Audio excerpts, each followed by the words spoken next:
This is Empire Sports Alliance, unfiltered. No fluff, no filters, just the real side of sports. We're talking athletes, coaches, agents, doctors, executives, the people behind the scenes who actually move the needle. From building careers to surviving the grind to winning off the field. This is where real conversations collide.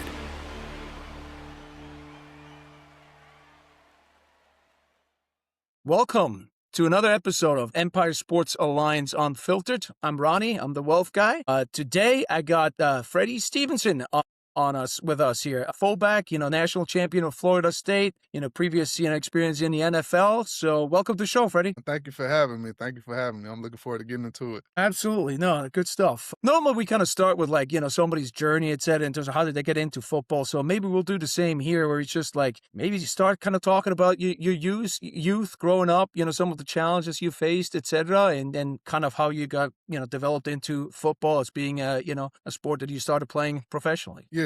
So my childhood was full of ups and downs, just like anybody else's. Early on in my childhood, which just kind of got me to this point where I am today, where you have the some of the things that I'm doing in the world. Early in my childhood, my father at the time, he was in the streets a good bit, drug trafficking, and I remember he was in and out of prison early on in my younger days, and then there was a stint where he went in and they didn't think he was going to get out. He already had over 22 felonies, so some of his charges the maximum was life, so they were trying to hit him with multiple life sentences, and that was just a few of his charges. He had a lot more, and the judge told him at the earliest he wouldn't get out before he was 52 years old, and this is while he was in his 20s. So my mother at the time, she's left with the task of raising 5 kids on her own. So How old were you at that point, Freddie? I'm I think like 3 or 4. 3 or 4, okay. Yeah, very so my young, my okay. mother, she's left with the task of raising 5 kids on her own. Times get hard very fast. And she was never okay with his lifestyle. She always wanted him to just work a normal job, but he got caught up into the lifestyle. And one thing I say about that lifestyle, people talk about the people that are caught on drugs, but I think the people that are actually selling the drugs become bigger addicts than the drug users because Oh, they get addicted to the money and they can't stop. So it Oh, so, becomes so you're talking in terms of again the trade itself, not necessarily being hooked on drugs, but in terms of dealing it and the money yeah, that dealing the drug. you Yeah, can make. the people that are actually dealing the drugs, I believe that they are more addicted than the people that are actually using, because no matter what, they continue to put themselves in situations that don't make sense. But yeah, my mother started raising 5 kids on her own, working 2 jobs most of the time. Then she tried to cycle in a third job if she needed extra money. Found herself homeless, bouncing around from place to place. And there was a story that went viral, which is ultimately when I stopped playing ball, kind of blew my story up. But there was one day we were staying with someone and they came home from work and my oldest brother had broke something in the house and they kicked us out. So then it's like 8 in the evening this day. We hadn't eaten the entire day and we're expecting to eat once they get back and things of that nature. So it's like 8 in the evening. We don't have any food, don't know where we're gonna stay. And then I have a baby sister. She's whining. My mother's pushing her in the stroller. And we're walking around for like an hour or so, just wondering where we're gonna eat, wondering where we're gonna stay. And then we come up on the McDonald's. My mother walks us to the McDonald's, she takes us inside, and she orders a cheeseburger. And can't even lie, at the time you're a kid, you don't really understand the significance of the situation. I'm looking around like, hold on, one cheeseburger, it's a lot of us. What is one cheeseburger gonna do? You don't want to sound ungrateful, but that's what kids do. Like in those situations, they don't understand the significance of what's going on. Ultimately, because adults, a lot of times we mask a lot of the things that we deal with behind the scenes so that our children don't see. So we don't know that things are as bad as they are. So the total of the cheeseburger comes out to $1.05. And my mother reaches down and realizes she only has $1. Asks the cashier if it's okay for her to get the cheeseburger without $1. And she's like, no, you can't. I'm sorry. So my mother then has to go around McDonald's and ask someone to loan her a nickel. And I just remember everybody staring at us as if my mother was just making all these kids that she couldn't take care of and continuing to make kids, when just a few months prior, my father was in a situation. She had been with my father and she didn't want him in that lifestyle. She knew what came with that lifestyle, but he got addicted to the lifestyle. So Mhm. fast forward, somebody gave her the nickel. She gets the cheeseburger, takes us outside, and she slices it into 5 pieces. And mind you, there's 6 of us total when you include my mother. So I go to eating immediately, and then my older sister notices that my mother wasn't eating, and she stops all of us and she asks my mom why she wasn't eating. and we all look around and try to give her a piece of our individual slices, even though we didn't have much. And she just burst into tears and told us, no, y'all keep eating. And I just remember in that moment, even though initially I didn't understand what was going on, I remember watching my mother cry. And even in everything that we were going through, I had never seen her cry. She masked everything. It was like, I'm okay, God is in control. He's gonna make sure that we're all right. But in that moment I saw her cry, and the kid will never forget. No, we're attached to our mothers. So you'll never forget something like that in that situation. And that's motivated me for sure. But then go back to my father's situation. Yeah. He's in a situation where he's fighting for his life, he's fighting for his freedom, and that same judge that he has is a judge that told him if he came back into his courtroom again, he would make sure that he never got out of prison. And then here he is right back in front of the same judge. So while my father's in prison, he ends up, turning his life around, and it was a little bit different for him because earlier, I think every time he went into prison, he wasn't focused on making a life change, but I think this time he really didn't believe that he would get out. So one, he was like, "Man, I gotta change my life around." But then one day we visited with our family, and my baby sister, he went to prison, while she's young, and so she never really, gets a chance to know who he is. So he comes in, and he tries to hold her, and she cries, she screams, she doesn't know who he is. And I think that was kind of the moment that shook him. Like, I gotta find a way to change my life around to get out of here, even though the odds are stacked against me. How So long my was he father in by gives. then? Hmm? How long was he in by then at that point He's when that happened? coming up on like 2 years by then. Mm. So my Okay. my my baby sister, that moment shook him, and I remember hearing stories of how he gave his life to God in prison, started changing his life around, was Mhm. distancing himself from everything in there.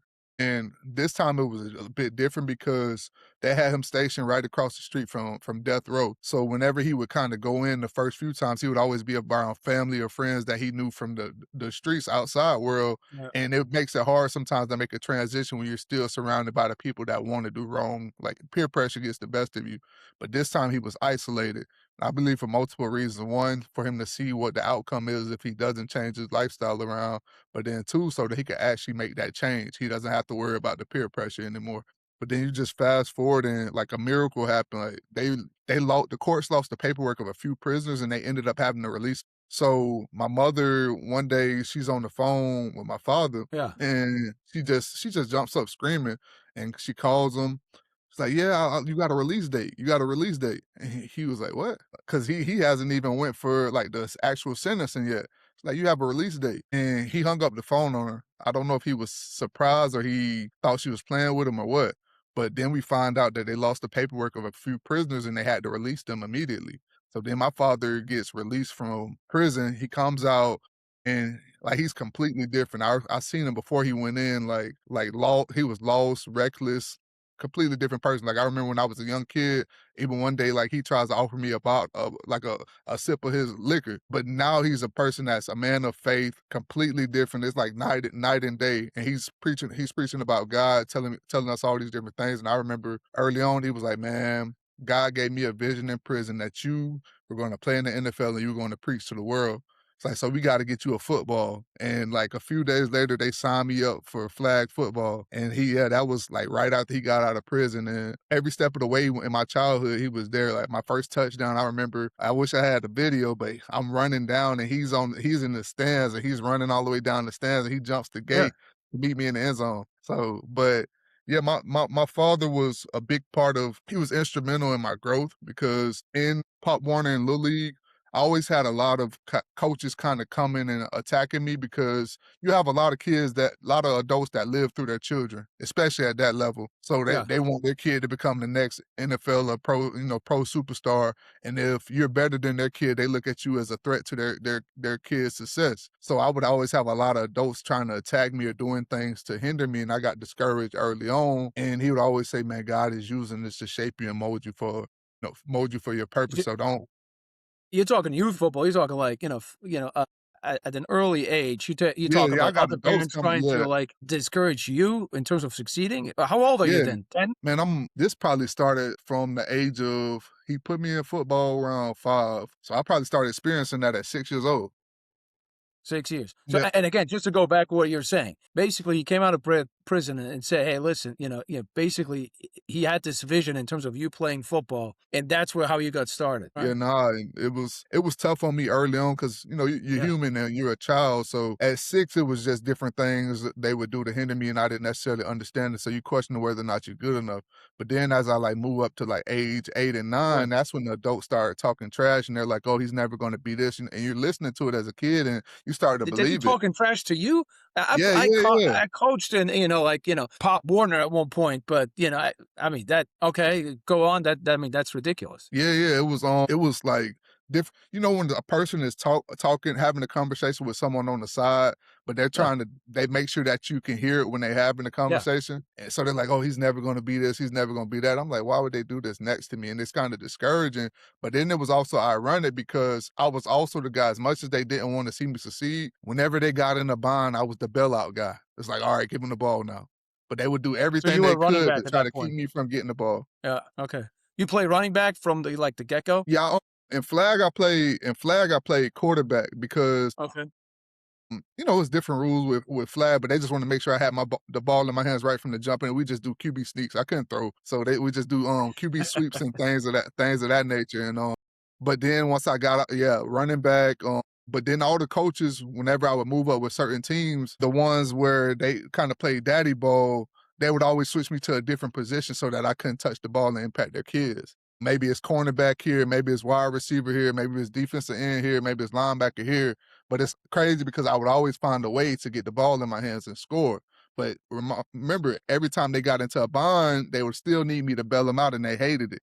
But it was every other year, so I wouldn't have to play with these coaches, but every other year when I moved up, because their kids were a year older than me. So one year Yep. I'm on the squad with my age group, and it's good. Like these coaches would show me love and they would like maximize my potential. And that's when I would kind of build up confidence. But then the following year I had to be back with the coaches that were trying to hinder my growth. So it was tough for me for sure. I remember one year going into it knowing that I was gonna have to move up and play on one of those squads. I told my dad I didn't want to play football anymore because I knew it was gonna be Yeah. a rough year. Because the older you get, the worse it gets. Because now you're getting closer to that goal and that dream. Yep. And my father, he was always adamant, man, you're not gonna quit football because it keeps so many kids out of trouble. Yep. But I remember fast forwarding from Pop Warner. Well, my last game of Little League, we were in the Super Bowl, and literally I was on the squad of my age. None of the coaches were around anymore, so I was on because all the kids were moving up to high school at that point.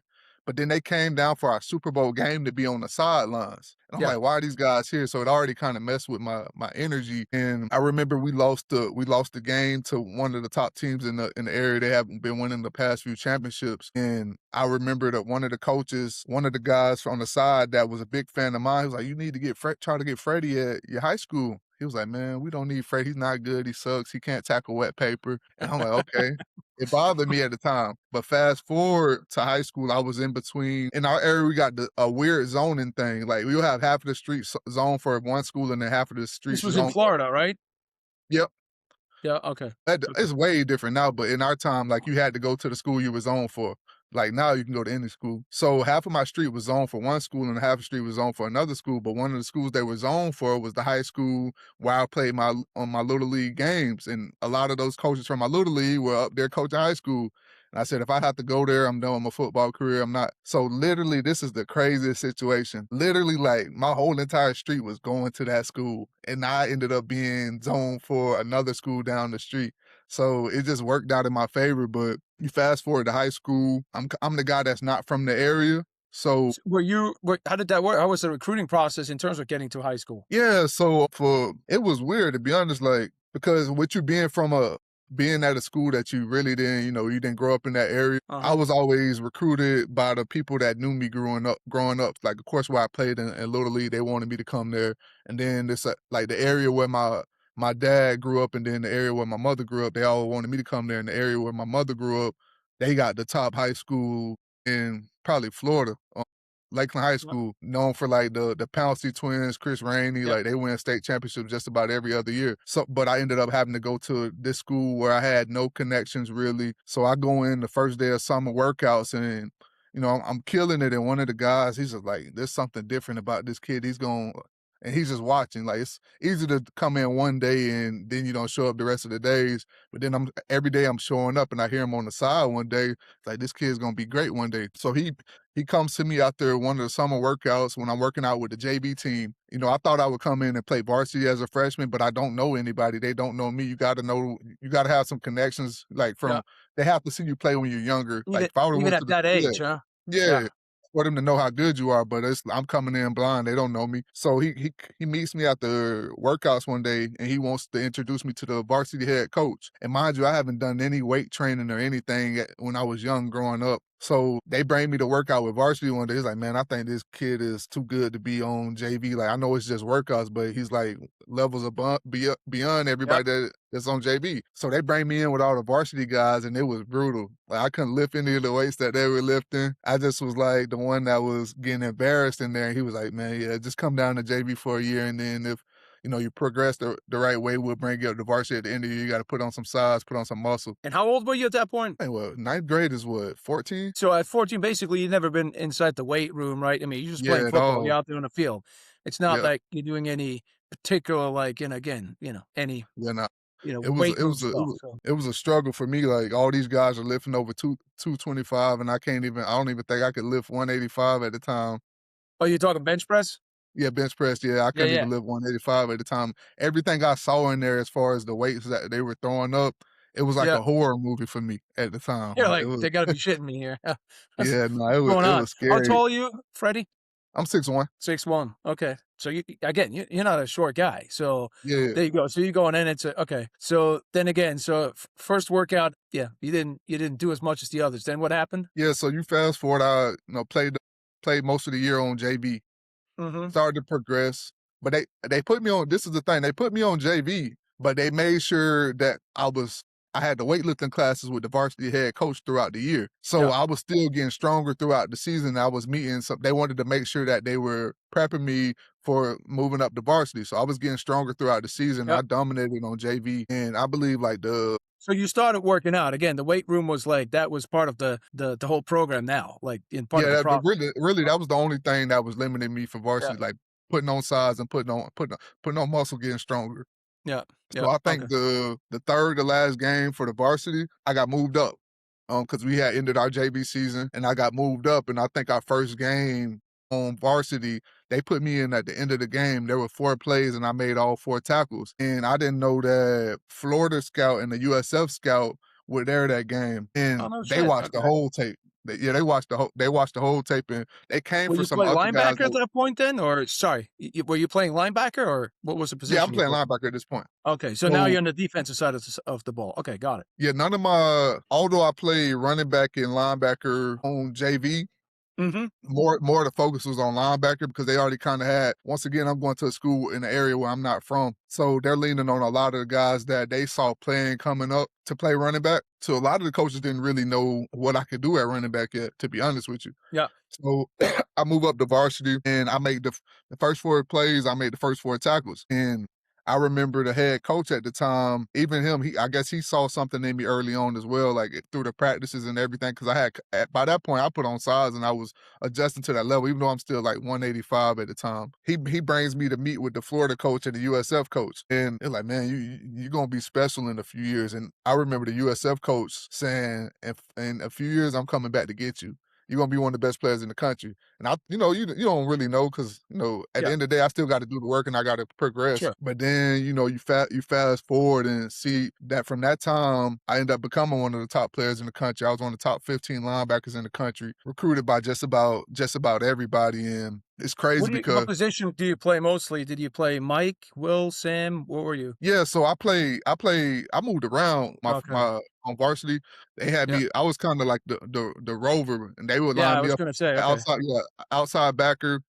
Mm-hmm. But then my game was built on speed. So whenever we went into nickel packages, instead of bringing another defensive back in, they put me at the nickel. And then my senior year, they moved me to Mike because I had become such a big player in the country that teams Yeah. will let's run away from whatever side he's on. And they just put together different game plans to try to limit me. But at the end of my senior year, of course, I'm getting offers for everybody. But my junior year, I had 0 offers. In the second to last game of the season, we're playing a team to get into the playoffs. Whoever wins the district and clinches a playoff berth. The second to last game, we're getting blown out. Game's over. It's like 2 minutes left in the fourth quarter, and all our players start quitting on offense. So I'm like, man, what are you guys doing? The running backs didn't want to go in the game, and I'm playing linebacker at this time. I'm like, man, I'm going to go in and run the ball. You guys don't want to finish with pride. I'm going to run the ball. We're going to finish this game the right way. So the first play, I break for like 11 yards, come back in. Everything just like collapses on the next play. It's like they were trying not to block anybody. As soon as I get the ball, somebody's in the backfield on my legs, and I try to snatch my leg loose, and he's on it, can't get loose. But then another guy comes in, and he just falls on my leg, and I feel it snap immediately. Oof, okay. And I knew Shit. that it was broken, and I just let out a huge scream, and my pain tolerance is high. So anytime they hear me making noise or anything or in Yeah, pain, they they knew know it's something's serious. wrong. Yeah.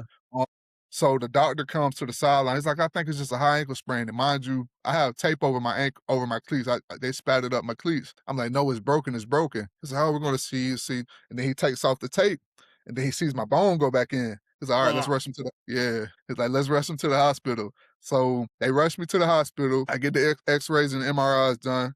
I broke my fibula, broke bones in my foot, lost all the cartilage in my ankle. And so I'm just, as the doctors are saying all this to me, they're like, I'm saying basically, that's cool, but am I going to be able to play again? How soon before I'll be able to play again? And I remember one doctor coming in and saying, that's probably not a possibility. The biggest thing for you is just being focused on learning how to walk properly again. This is a huge injury. And I just remember snapping because I thought back to the moment when my mother shared a cheeseburger with us.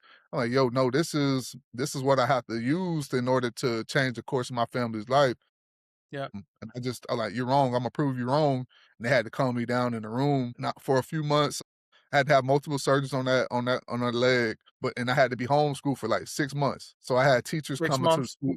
Yep, I'm talking to some teachers on the phone, and then some are coming to the school to the house to bring me schoolwork and tutor me, things of that nature. And during this time, I'm getting all these offers like from all these schools. I didn't know, like at the beginning when I had the injury, I thought that my career was over because I didn't Yeah. have any offers. I didn't have any offers, but I remember one day I'm in bed and I'm just discouraged, and my father sees me. He's like, man, the vision that God gave me, it's still gonna come to pass. So you better tell that leg it has to heal up for you to walk in it because you haven't played in the NFL yet. And that kind of encouraged me a bit. I remember a few days later, I getting a call from UMass, and the coach, he called me. He's like, man, we saw your senior film. We saw your junior film, one of the hottest tapes in the country. We heard about your injury. We're all in to let you come here and rehab that leg for the first year if you need to, but we believe that you're going to be a player that can go and be a first or second round draft pick. So we're all in on you. So I'm This thinking is that based on a high school, tape at this point. So they're saying, hey, you know what? Come play college ball with us. We'll give you the time.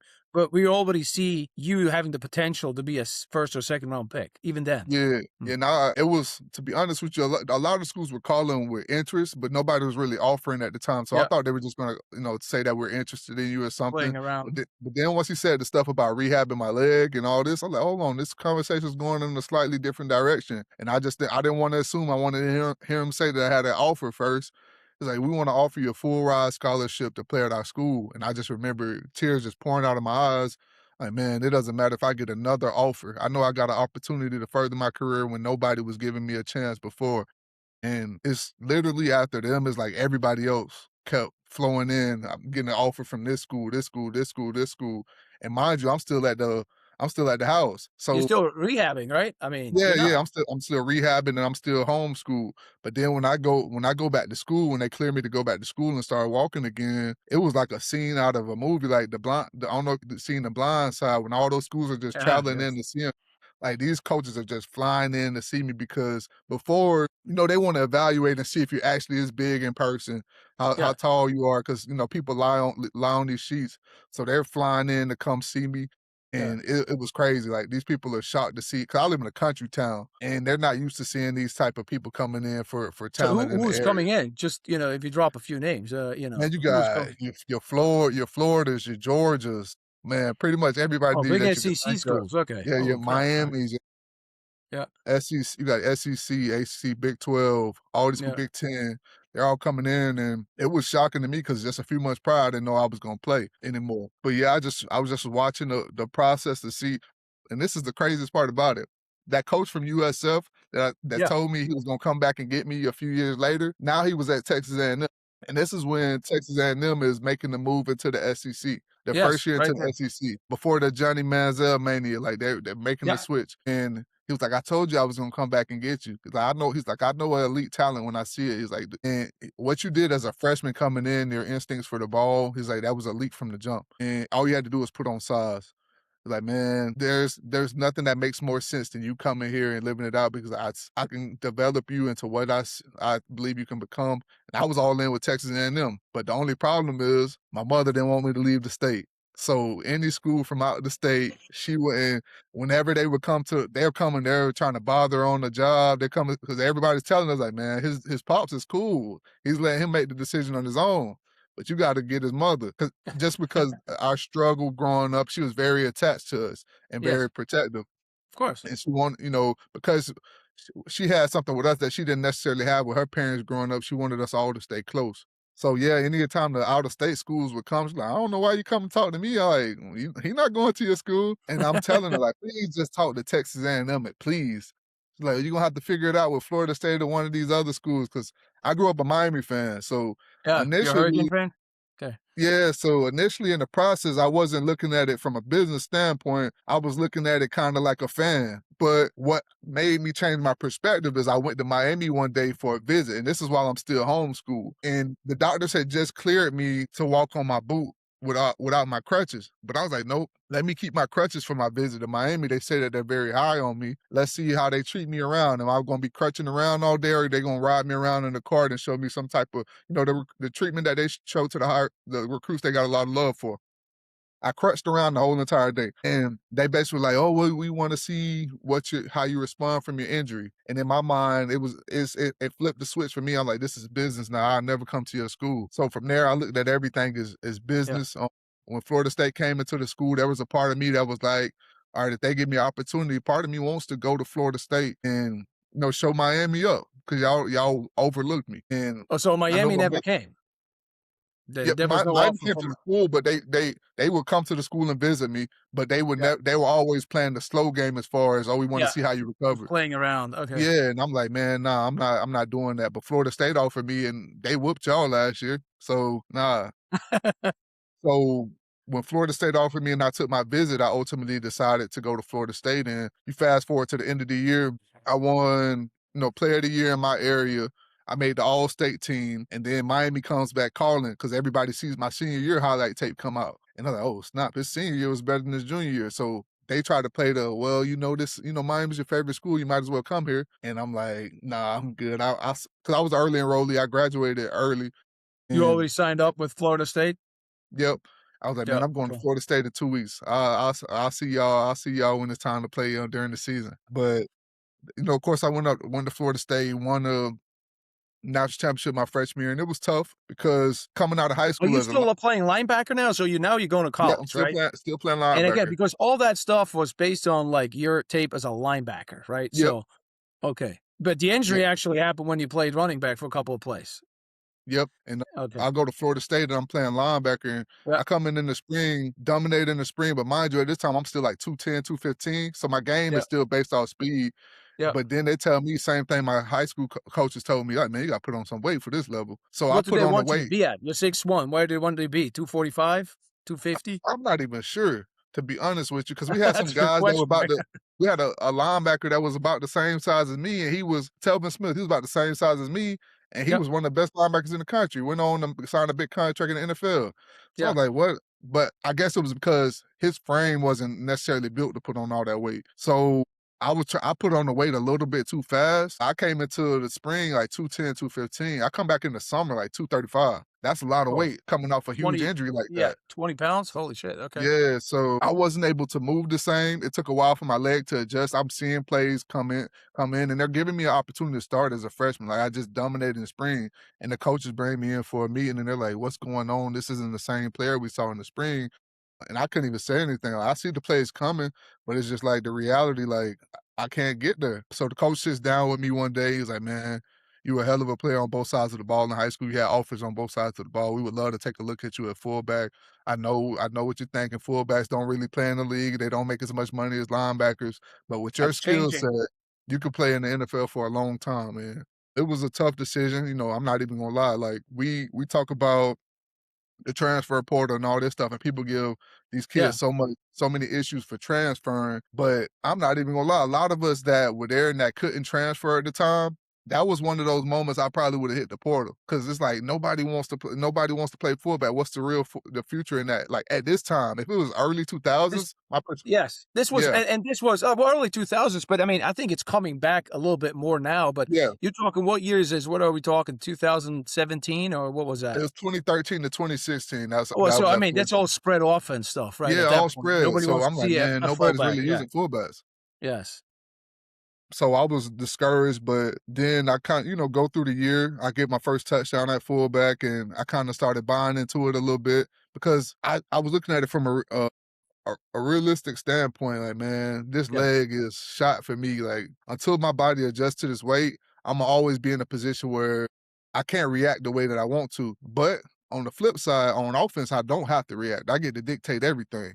Yes, you're the one who And was initiating, yeah. Yeah. yeah, so but also with that, most fullbacks, especially in the new age, aren't this athletic. So even with my leg kind of hindering me, I'm still more athletic than 95% of the fullbacks out there. So I still have an advantage. Plus now, I mean, obviously as a fullback, you wanna go hit the next level, you wanna take on a linebacker, you played linebacker, so Yep. in terms of from a, like, intellect, but understanding the game the way the linebacker core plays it, did that help you playing fullback? Yeah, nah, for sure. Understanding different things that they were throwing at us, different ways that, alignments and just different, Yeah. tells that you would know just from playing the position. Yeah. That's for sure. It definitely helped me out a lot and just angles to attack them on certain plays and things of that nature for sure. But yeah, no, I appreciate the fact that I went to Florida State saved, like we wouldn't even be having this conversation about it and go. Because just imagine if I went to one of those schools that was only recruiting me at linebacker, then I Yeah. put on the weight and my leg was shot. Yeah. My career is Yeah. done. I just, get lost in the shuffle on the bench and I never played. But the fact that Florida State looked at me as a versatile player that they could do a lot of different things with, I was able to make a career out of my situation and become the number one player at my position, go on to the Senior Bowl, go to the NFL Combine, sign with the Bears. You were initially Unfortunately, undrafted, yeah, yep, right? yep, And you signed as an undrafted free agent with yep. the Bears? Yeah, that injury really kind of killed me. 'Cause I went to the combine, and at this time, all the draft sites are projecting me as a fourth round pick, and that's huge, for a fullback at this point. Yeah. And I remember going to the combine, and they have this day where they have all the doctors take a look at you, and basically, I was given the green light by all the doctors. And as I'm leaving out the door, I'm thinking that I'm good. There was one doctor that hadn't seen me. I guess he was busy with another player. And he calls out loud for Freddie Stevenson. It's like a scene out of a movie. And literally they come back and grab me. I come back and he calls all the other doctors over there. They're looking at my leg. We knew that there were going to be some worries about my leg, but my college trainer told me I'd be good since I played on it for 4 years. But then he tells all the other doctors, he looks at the sheet. He's like, why did you guys give him a check mark here? Like, his leg is shot. Is going to have bad arthritis by the time that he's 28. And then he says the thing that was completely made my heart drop. He said, I wouldn't waste a draft pick on him.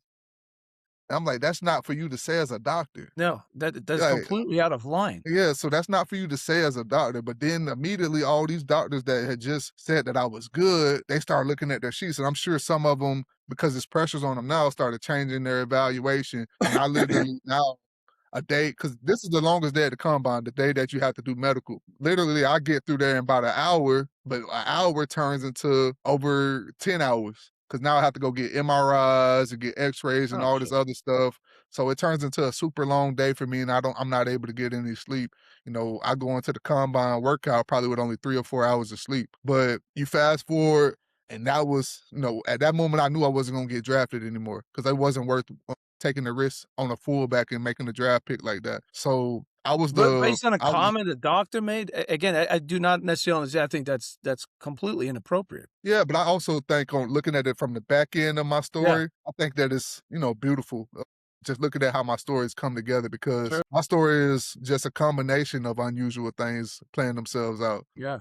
just, I wasn't like, you look at that situation, it just looks think about how beautiful it is. Think that doctor says he wouldn't waste a draft pick on me. He's gonna have arthritis at this time. And doctors in high school told me that I'd never play again. So really, when you think about what the doctor's saying at the combine, that doctor when I was in high school was right. For 99% of people, they would never played another down of football. But I pushed through, and I was crazy enough to believe that I could. So it just goes to show you how powerful the mind is. When you Yeah. believe in something and you're willing to push through it, your body's gonna follow. Most people would quit and believe that report.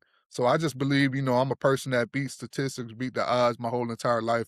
Unfortunately, things didn't last long for me in Chicago. Bounced around. You talked about Orlando. The Orlando Apollos was at the Yeah. Orlando Apollos. That league folded.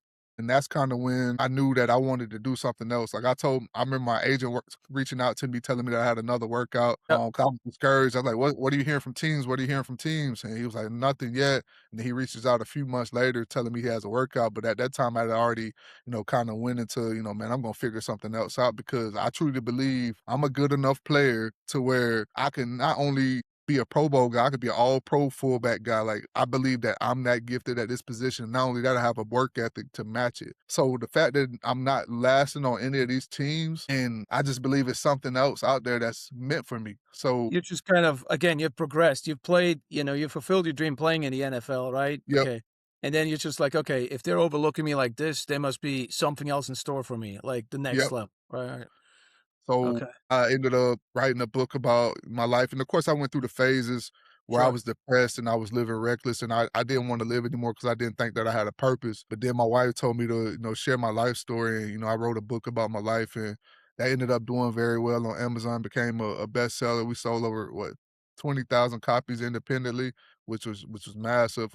Congrats. And then, thank you. Then from there, of course, the cheeseburger story went viral, and that helped a lot. So then from there, I, worked on a documentary with some guys from Warner Brothers. They put it out independently under another one of their production companies in 2022, and we ended up selling it at the beginning of 2023 for worldwide distribution. Yeah. So now it's just the whole entire journey. I wouldn't change a thing. Like when my father, I think back to what he was saying. He's no longer here with us, but I remember him saying that I was going to play in the NFL and I was going to preach across the world. So I've been blessed to speak with so many different organizations for my story to, with my platform now to reach people across the world. So I'm able to say that I fulfilled the promise. And he didn't Mhm. say how long, God didn't say how long I'd play in the NFL. He Yeah. just said I get there. But now I'm doing the second part of that promise. I'm living out the second part of that promise and continuing to preach and share my message across the world with different people. So what do you do now in terms of like what are you active, doing like on Yeah, a daily? so I'm a speaker first and foremost. Speaker, speak across the country, get to work with different organizations. My Mhm. podcast is something that I do, every week I put that out and I host a lot of different events behind that umbrella. We got a few huge ones coming up soon. Get out in the community, get back, with philanthropy work. We gave out over 50,000 pounds of food in just December last year. We fed the homeless in March. Got an event coming up next month, and then I'm going to do a football camp in a mental health clinic. Just Yep. which just the football side is huge, but the mental health side, because for me, so long sports were something that I could use to channel some of the chaos that was going on in my day to day life. But once it was no longer there, I didn't know how to channel that. So introducing the youth to positive platforms, ways to channel that pain, channel those different things so that once the game is no longer a part of their life, they don't just fall apart. Because you see it so many times. Yeah. We lose sports and we don't, so many athletes don't know what to do. And that's when you see a lot of them getting into trouble. Or you'll see all these reports come out as looks like these guys who went crazy. It's like they just didn't know how to deal with some of this stuff because for so long, sports were Yeah. the thing that kept them from, getting in trouble or just keep their minds off of it. So, And all of a sudden that's introducing, gone and now, yeah. yep. What else are you gonna do? But is there anything particular that concerns you in youth football or youth sports in general today?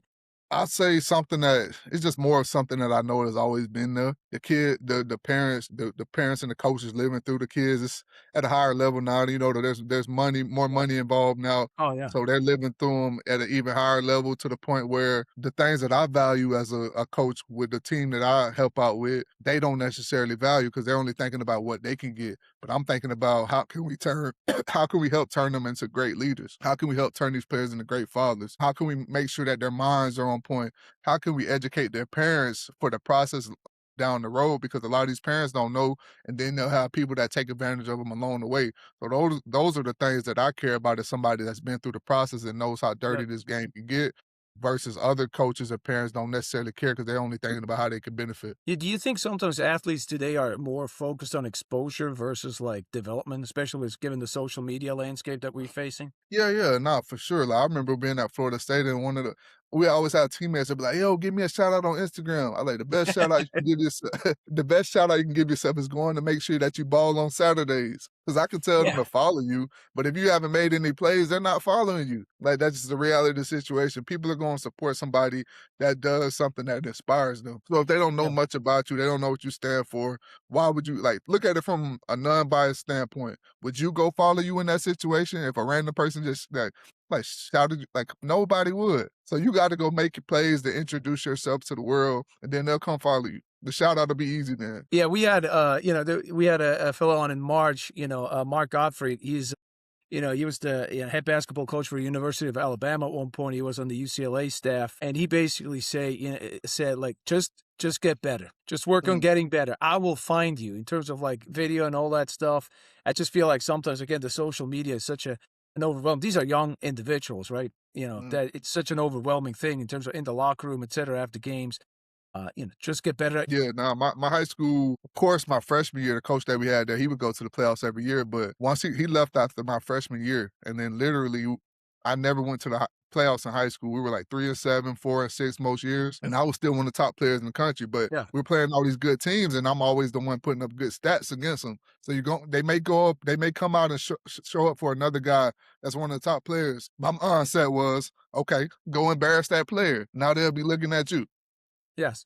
Like, everything else will take care of itself. You gotta handle the things that take care of the things you can control and let the results, play out themselves. No, that's yeah. That makes sense, 100%. I mean, as we're getting to to kind of the end of the podcast here, it's just you were a fast hitter, so I have a couple of fast questions for you here. So just in general, mostly football related. So, what was the hardest hitter you faced? The hardest hitter I faced, probably Reggie Northrup. Yeah, Reggie Northrup for sure. You Okay. see Reggie, he's a guy that's gotten into MMA now, man. He was probably the hardest hitter, yeah. We just had somebody on that he was on the Bears, James the Beast Wilson. You know him? He's a boxer now. Yeah, he's a fighter now, yeah. I Yeah, see him yeah. on socials a lot. He's a very active, but yeah. So, what about best locker room teammate? Best locker room teammate, far as, like, energy. You tell me. Just It's crazy because it might go back to the same guy that I said it was one of the hardest hitters. oh, really? Okay. Yeah, no, he's just great personality, and you've seen him on the flip side. He's played in the NFL, he played in the XFL, and he has Okay. viral videos of his, like, crazy personality on the internet when he was in Yeah. with the XFL. They got a video of him, they're going through walkthroughs one day, and he has, like, a cigarette in his mouth like a mechanic, a old uncle mechanic, but they got all these viral clips of him online just doing crazy stuff, he has a viral video from when he was at Florida State, You said Northrop, right? blowing Clemson now that he does something crazy on the sideline, so I would say him all day, like, there's never a dull moment with him. All right, good stuff. What was your favorite college, football memory? I'm assuming winning the national championship, or Yeah, nah, I definitely just seeing that, coming up in, in the environment that I come from, I think a lot of people get you have a lot of people think that these people are cool with being in that environment, but once you see average or you don't see like things aren't going good for you for so long in your life, you think that that's all life is. But yeah. once you're exposed to greater, you're like, oh no, there's more out here. So getting to witness a national championship and see like, okay, there's more to the world than this.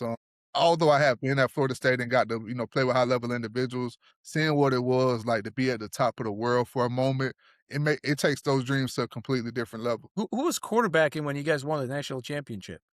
Jameis Winston. It was James Winston. Okay, Yep. got it. All right, good stuff. Any good stories about him in the locker room? Man, all the stories you see coming out now, like, his personality and stuff, like, Yeah, yeah. I He's say I doing the say the World Cup best stuff locker right room now. person, like, it's tough between Jameis. I guess it's a 1A, 1B situation, Jameis and Reggie, because they both were literally, like, entertaining all day, like, high character Yeah, guys, great energy guys. Like, Jameis, I remember he got that Heisman trophy, and yeah. after he got it, like, Jameis a very goofy guy, like, go around playing all day, but after he got the Heisman, he's passing the trophy around to everybody from the starters on down to the walk-ons. He's like, "Man, I wouldn't have this for y'all without any of you guys. Like, this is y'all's trophy too."